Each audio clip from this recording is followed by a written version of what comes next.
تو تاکید معنوی کا مطلب یہ ہے کہ شاعر اپنے کلام سے ایسے معنی کا ارادہ کرے جس معنی تک مخاطب کا ذہن جلدی نہ پہنچ پائے، پہنچنے میں اس کو پیچیدگی محسوس ہو۔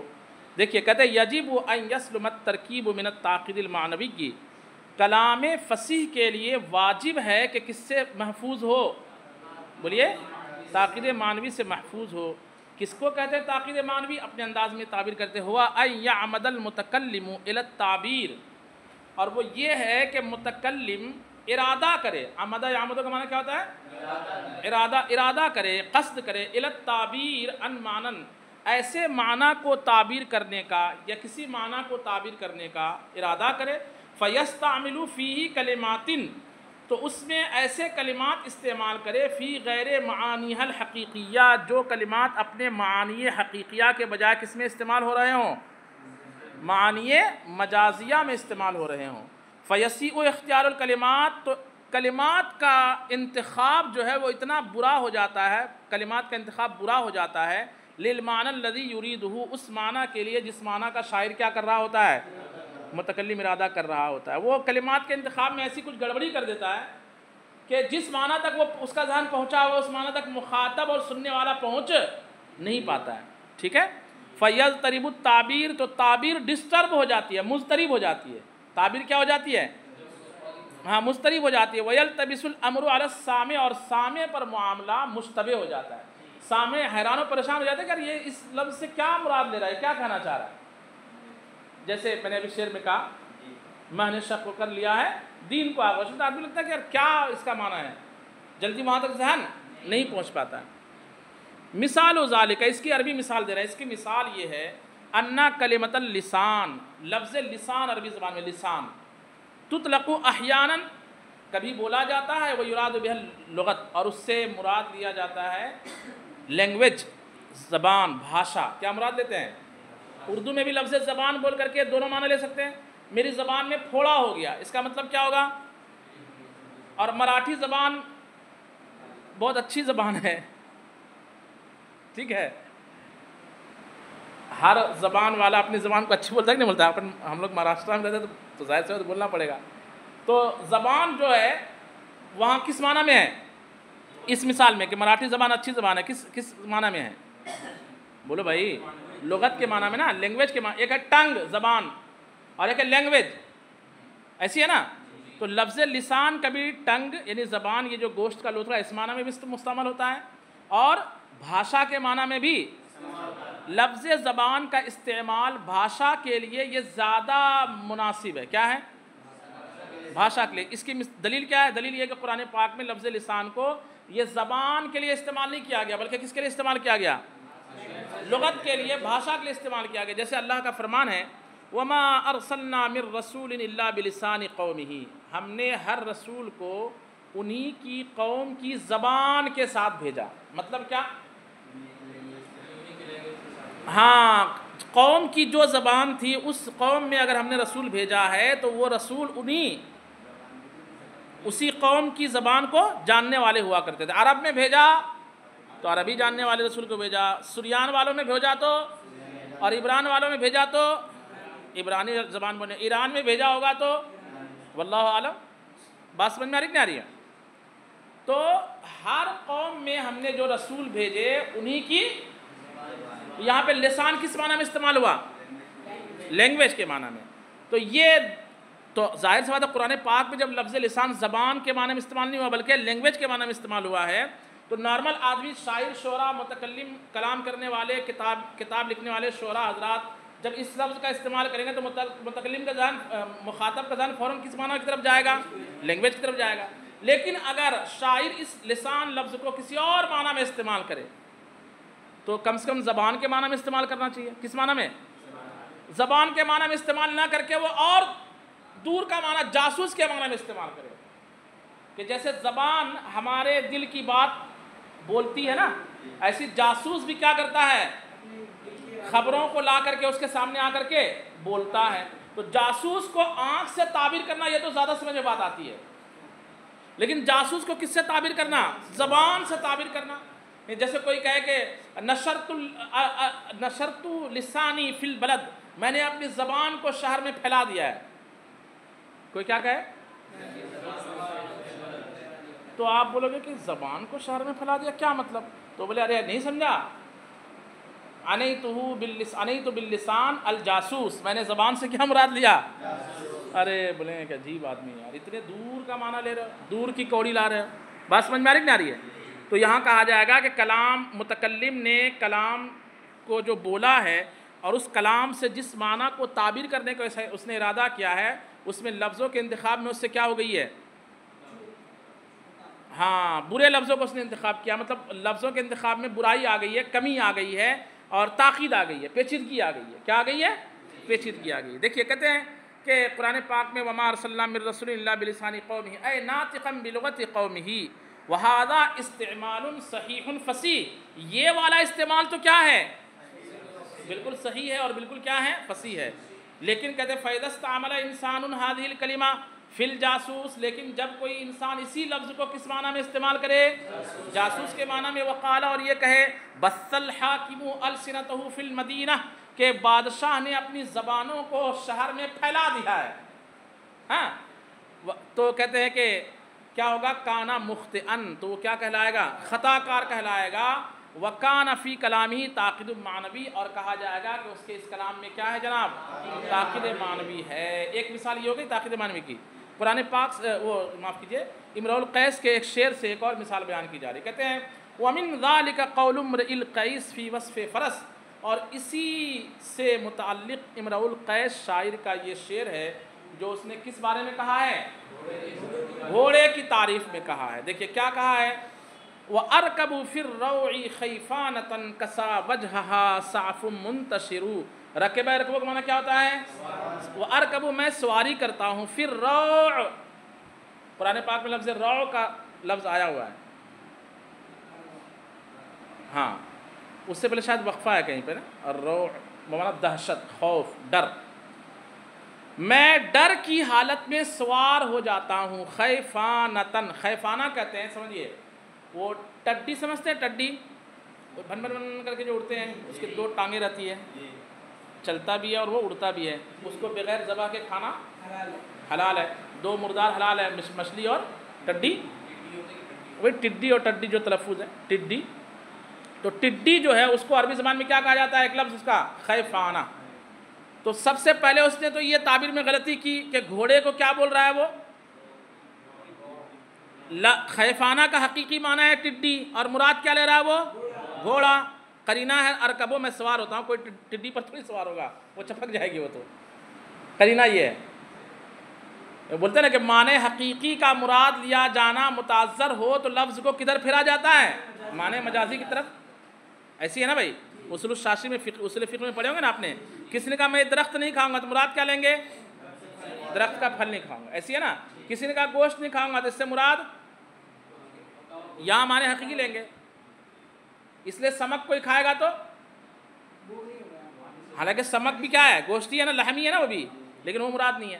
تو لفظ کو کا حقیقی معنی مراد لینا متعذر ہو تو کون سا معنی مراد لیا جاتا ہے جناب؟ مجازی معنی۔ میں نے شعر کو دیکھا کہ وہ جمعہ کے دن خطبے پر منبر پر خطبہ دے رہے ہیں، میں نے شعر کو دیکھا، تو یہاں پہ لفظ کا معنی حقیقی مراد لے سکتے ہیں کیا؟ شعر صاحب آ کے خطبہ دیں گے کہ وہ چیر پھاڑ کر دیں گے نمازیوں کو، جس کا مطلب یہ ہوگا کہ یہاں پہ خطبہ دینا، منبر پر بیٹھنا، یہ سب قرائن اس بات کے لیے کہ لفظ شعر کا یہاں پر معنی حقیقی مراد نہیں ہے، بلکہ اس سے مراد ہے شعر اہل سنت حضرت علامہ مولانا فلانا ڈمکانا، برابر ہے؟ تو ایسے ہی یہاں پر کہہ رہے کہ میں سواری کرتا ہوں دہشت کے عالم میں، کس پر؟ ٹڈی پر، یعنی تیز رفتار گھوڑے پر، وہ بھی ایک دم ہوا میں، ٹڈی ہوا میں اڑتی ہے نا، تو اس مناسبت سے گھوڑا چونکہ اس کا بہت تیز رفتار تھا تو اس نے اس کو کہہ دیا ٹڈی۔ اور آگے چلو یہاں تک تو اس نے، حالانکہ یہ بھی خطا ہے، یہ بھی کیا ہے؟ گھوڑے کو ٹڈی کہنا یہ فصحا کا طریقہ، لیکن یہ شاعر بھی فصیح تک کہہ دیا تو چلو ہم مان لیتے ہیں کہ یہاں تک چلو آپ نے ٹڈی کو گھوڑا سے تعبیر کر دیا، گھوڑے کو ٹڈی سے تعبیر کر دیا، لیکن آگے کیا لفظ ہے؟ کسا وجہہا صعف منتشر، کسا وجہہا، صاف کہتے ہیں وہ کھجور کی جو گھنے، کھجور کی ٹہنی جو رہتی ہے نا، اسے لٹکی ہوئی جو رہتی ہے اس کو صاف کہتے ہیں، اور منتشر یعنی پھیلی ہوئی، یعنی جھکی ہوئی۔ صاف منتشر یعنی کھجور کی ٹہنیوں نے، مراد لمبے لمبے بال ہیں یہاں پہ، شعراء مجاز استعمال کرتے زیادہ، ٹھیک ہے، مراد کیا ہے یہاں پر؟ ہاں، تو کھجور کی ٹہنیوں نے اس کے چہرے کو کیا کر دیا ہے؟ ڈھک دیا ہے. کسا ایسے ہونا، پہنانا، اڑنا، ڈھکنا. کسا وجہہا، اس کے چہرے کو ڈھک دیا ہے. کس نے؟ صاف منتشرن، گھنی کھجور کی ٹہنیوں نے، مراد گھنے بالوں نے. مراد کیا ہے؟ کہتے یہ جو ہے اگر گھوڑے کی تعریف کرنا تھا تو ایسا گھوڑا جس کے چہرے پر بال لٹک جائے اور آنکھیں اس کی ڈھکی ہو جائیں، ایسے گھوڑے کو عربی لوگ پسند نہیں کرتے ہیں. اور تعریف کی جاتی ہے پسندیدہ گھوڑے کی، اور ایسا گھوڑا پسندیدہ. تو یہ اس میں تاکید معنوی ہے کہ گھوڑے کو آپ اچھا بھی کہہ رہے ہیں اور کہہ رہے ہیں کہ اس کے بال جو ہے کیا، اس کے بال سے آنکھیں اس کی کیا ہے، چہرے اس کے کیا ہوئے ہیں، ڈھکے پڑے ہیں. یہ تاکید معنوی ہے. یہ کیا ہے جناب؟ اچھے گھوڑے کو تعبیر کرنا اس بات سے کہ اس کے چہرے بالوں سے اس کا چہرہ کیا ہوا ہے، ڈھکا ہوا ہے. یہ صحیح تعریف نہیں ہے. یہ فنی طور پر اور کچھ نہیں ہے. آپ نے کیا کرنا ہے، پیسے تھوڑی دینا اس سے، لینا اس سے. بات سمجھ میں آ رہی ہے؟ اب دیکھیں یہاں پہ وہی سمجھا رہے ہیں. الخیفانہ تو فی الاصل الجرادہ. خیفانہ اصل میں کس کو کہتے ہیں؟ یہ شعر کی تشریح کرے. خیفانہ کہتے ہیں جرادہ کو. وَيُرِيدُ بِهَا هَاهُنَا الْفَرَسَ الْخَفِيفَةَ. لیکن یہاں پر وہ اس سے مراد کیا لے رہا ہے؟ بولو بھائی. فرس خفیفہ، ہلکا پھلکا تیز رفتار گھوڑا. خفیف گھوڑا، ہلکا پھلکا تیز رفتار گھوڑا. وَهَذَا لَا بَأْسَ بِهِ. کہتے ہیں یہاں تک تو کوئی حرج نہیں ہے. ٹھیک ہے بھائی، آپ نے ٹڈی بول کر کے کیا مراد لے لیا؟ اس معنی میں کہ جیسے ٹڈی ہلکی پھلکی ہوا میں اڑتی ہے، ایسے میرا گھوڑا بھی ہلکا پھلکا ہے اور ہوا میں ہوا سے باتیں کرتا ہے. چلو یہاں تک ٹھیک ہے. وَإِنْ كَانَ تَشْبِيهُ الْفَرَسِ بِالْجُرَادَةِ لَا يَخْلُو مِنَ الضَّعْفِ. اگرچہ گھوڑے کو ٹڈی سے تشبیہ دینا ضعف سے خالی نہیں ہے، لیکن دوسری اور پرابلم یہاں پہ، دوسرا اور پرابلم. اما وصف حاضر فرس، لیکن فرس کی تعریف کرنا بِأَنَّ شَعْرَ نَاصِيَتِهَا طَوِيلٌ، اس بات سے کہ اس کے پیشانی کے بال لمبے ہیں، کصاف النخل، کھجور کے ٹہنیوں کی طرح، یغطی وجہہا، جو اس کے چہرے کو کیا کر رہا ہے، فغیر مقبول. فغیر مقبول، یہ بات جو ہے شعراء کے درمیان، فصحاء کے درمیان مقبول نہیں ہے. لأن المعروف عند العرب، اس لیے کہ عربیوں کے نزدیک مشہور ہے. کیا مشہور ہے؟ ان شعر الناصیہ، کہ پیشانی کے بال، اذا غطى العینین، جب دونوں آنکھوں کو کیا کر دے، ڈھانک دے. لم تکن الفرس کریمہ، تو گھوڑا معزز نہیں رہتا ہے، کہا جائے گا کہ بے ڈھنگا گھوڑا ہے. کیا کہا جائے گا؟ بے ڈھنگا. ولم تکن خفیفتن، اور وہ تیز رفتار بھی نہیں رہ پاتا. اس لیے اس شعر میں کیا مانا جائے گا؟ تاکید معنوی. ایک اور مثال دیکھیے 5 منٹ میں انشاءاللہ. ومن التاکید المعنوی کی قول ابی تمام. تاکید معنوی کی ایک مثال کیا ہے؟ ابو تمام کا یہ شعر ہے. جذبت نداہ غدوۃ السبت جذبۃ فخر سریعا بین ایدی القصائد. جذبت کا معنی کیا ہوتا ہے؟ کھینچنا. جذبت میں نے کھینچا. ندا بارش اور سخاوت کے معنی. کس معنی میں؟ ہاں، انعام و اکرام. بادشاہ لوگ جو شعراء کو بانٹتے تھے نا، پیسے دیتے ہیں، اس کو ندا کہتے ہیں. ٹھیک ہے، تو میں نے اس کی بخشش کو کھینچ لیا. غدوۃ السبت جذبتاً، جذبتاً مفعول مطلق ہے جذبتوں کا، ہے نا. غدوۃ السبت، سبت کس دن کو کہتے ہیں؟ یوم السبت، سنیچر. غدوہ کس کو کہتے ہیں؟ کس وقت کو؟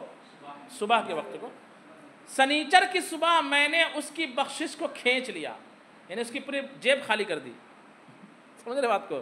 پورا کھینچ لیا. اس میں نے اتنے خوبصورت خوبصورت اشعار کیے کہ اشعار کہے کہ وہ جو بادشاہ ہے بخشش پہ بخشش دے رہا ہے، یہ نوٹیں لٹا رہا ہے وہ. تو سنیچر کی صبح یہ محفل سجی ہوگی، تو وہ کہہ رہا ہے کہ میں نے سنیچر کی صبح اس کی بخشش کو کیا کر لیا جناب؟ بخشش کو کھینچنا بھی یہ بھلا معلوم ہو رہا ہے کہ برا معلوم ہو رہا ہے؟ برا معلوم ہو رہا ہے. یعنی اس سے سمجھ میں آتا ہے کہ شاعر بڑا لالچی آدمی ہے. جیسے کوئی تعویذ والے، ایک ہمارے ایک استاد صاحب تھے، نام نہیں لوں گا ان کا، وہ بھی چونکہ باحیات ہے. تو وہ جب ان کے یہاں کوئی تعویذ والے آتا تھا نا، حضرت وہ میرے گھر میں بہت پریشانی ہے، بیوی میری بات نہیں سنتی ہے، تو اس کو بولتے تھے ٹھیک ہے میں تعویذ دوں گا، یہ دوں گا، آپ کل آئیے گا. پھر جب وہ چلا جاتا تو بولتے تھے مرغا پھنسا ہے. دیکھو تعویذ جو لینے کے لیے آیا اس کو کس چیز سے تعبیر کرنا؟ مرغا پھنس گیا. بری بات ہے کہ نہیں بری بات ہے؟ یہ بری بات ہے. تو اسی طرح یہاں پہ وہ بخشش کو دے رہا بادشاہ، یہ سوچ کے کہ یہ اچھے الفاظ کا مالک ہے، لیکن اس کو کیا کس چیز سے تعبیر کر رہا ہے کہ میں نے اس کی بخشش کو کیا کر لیا؟ پورا کھینچ لیا، جذب کر لیا. چلو ٹھیک ہے، یہاں تک صحیح ہے، لیکن آگے اور خطرناک لفظ استعمال کر رہا ہے. کہتے فخر سریعا بین ایدی القصائد. فخر صریعا، وہ میرے قصیدوں کے سامنے بے ہوش ہو کر گر پڑا. مطلب شعر ہوتا نا آدمی جذبے میں آ جاتا. دیکھیں آپ نے معاذ اللہ کبھی کبھی قوالی میں لوگ جذبے میں آ جاتے ہیں. دنیا دار جو شعراء ہوتے ہیں وہ قوالی میں جب شعر کریں گے یا پھر نعت خوانی کبھی ماشاءاللہ کوئی روحانی محفل ہوتی ہے تو اس میں نہیں آدمی جذبے میں آ جاتا ہے اور اتنا وہ جذبے میں آتا ہے کہ گر پڑتا ہے. پڑتا کہ نہیں پڑتا ہے؟ اس کو سنبھالنا پڑتا ہے 4-5 لوگوں کو. تو وہی کہتا ہے کہ میرے اشعار سن کر کے وہ تو دے رہا تھا جتنا دے رہا تھا، پلس جو ہے اس کو یہ بولنا چاہیے تھا کہ الفاظ کی محبت میں یا معنی کی محبت میں بادشاہ مجنون ہو گیا، دیوانہ ہو گیا وغیرہ وغیرہ. لیکن وہ کیا کر رہا ہے؟ میرے قصیدوں کے سامنے وہ بے ہوش ہو کر کیا ہوا؟ گر پڑا. یہ اس کی بے عزتی کرنے والی بات ہوگی. یعنی کلام کا جو اتنا ویلو دینے والا ہے اس کو اس طرح سے بولنا یہ صحیح بات نہیں ہے.